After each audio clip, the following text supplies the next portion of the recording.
பிரதமர் நரேந்திர மோடி எக்ஸ் பக்கத்தில் தனது படத்திற்கு பதிலாக தேசிய கொடியை மாற்றியுள்ளார். சுதந்திர தினம் நெருங்கும் நிலையில் தேசிய கொடியை பெரிய இயக்கமாக மீண்டும் மாற்ற வேண்டியிருப்பதாகவும் பதிவு.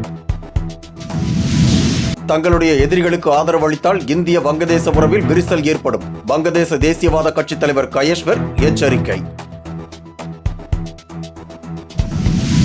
சிறுபான்மை மக்களின் மத உணர்வை பறிக்கும் நோக்கில் வக்ஃப் வாரிய சட்டத்திருத்தத்தை மத்திய அரசு கொண்டு வந்துள்ளதாக வைகோ குற்றச்சாட்டு.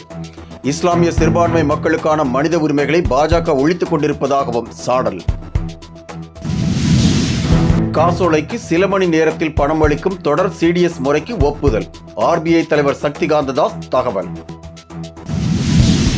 வினேஷ் போகத் சர்வதேச விளையாட்டு தீர்ப்பாயத்தில் தாக்கல் செய்த மனு மீது இன்று விசாரணை. வினேஷ் போகத்திற்கு வழக்கறிஞர்களை நியமித்தது இந்திய ஒலிம்பிக் சங்கம்.